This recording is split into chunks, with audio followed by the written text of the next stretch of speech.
அதேபோன்று வாலிப சமூகத்தோடு வயோதிபர்களோடு மூத்தவர்களோடு நடக்கின்ற அதே பாணியில் அதே சுபாவத்தில் நடந்து கொள்ள மாட்டார்கள். திருமண வயதை அடைந்த பருவத்தில் இருக்கின்ற வாலிபர்களை கண்டால் பேசி சோமசாரத்தை கேட்பா, என்னப்பா என்ன திருமணம் முடிக்கலையா, நிக்கா செய்யலையா, அப்படி கேட்பார்களாம். அந்த அவர்களுடைய அந்த சுபாவத்திலே. அதே போன்று அந்த வாலிபர்களோடு கண்ணியமானவர்களே பேசுகின்ற பொழுது சில வேளை என்ன நகைச்சுவையாக ஜோக்காக சுவாரஸ்யமாக நடந்து கொண்டிருக்கிறார்கள் வாலிப சமூகத்தோடு.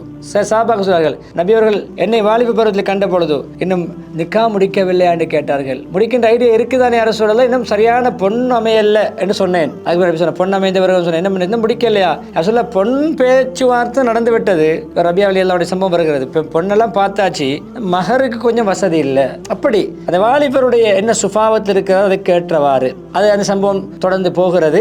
என்றாலும் அந்த சம்பவத்துடைய விடயம் என்ன தெரியுமா, அந்த வாலிபர்களுக்கு எது ஹலாலான ஒரு எந்த துறை அவருக்கு இன்ட்ரெஸ்டா இருக்குமோ அந்த துறையிலே, விளையாட்டு துறையிலே நபி அவர்கள் ஈடுபடுத்தி இருக்கிறார்கள். மார்க்க வரையறைக்குள் விளையாட்டை ஊக்கப்படுத்தி இருக்கிறார்கள். எனவே இப்படியான முறையில் தான் ஒரு சமூகத்தை உருவாக்கினார்கள். ஒவ்வொருவருக்கும் உரிய தரத்தை கொடுத்து மிருதுவான தன்மை, எல்லோருடனும் நெகிழ்வுத்தன்மை, நலிவுத்தன்மை, நளினமான போக்கு. ஃபபிமா ரஹ்மத்தின் மினல்லாஹி லின்த லஹும். அல்லாஹ் சொல்லுகிறார் ஜல்ல ஜலாலுஹு, அல்லாஹ்வுடைய கிருபையினால் இறைவனின் அருளால் நீங்கள் சமூகத்தோடு மிக மிருதுவாக நளினமாக நடக்கிறீர்கள். எல்லோருடனும் ஒத்துப்போகிறீர்கள். இன்னொரு பாசை, எல்லோருடனும் ஒத்துப்போகிறீர்கள்.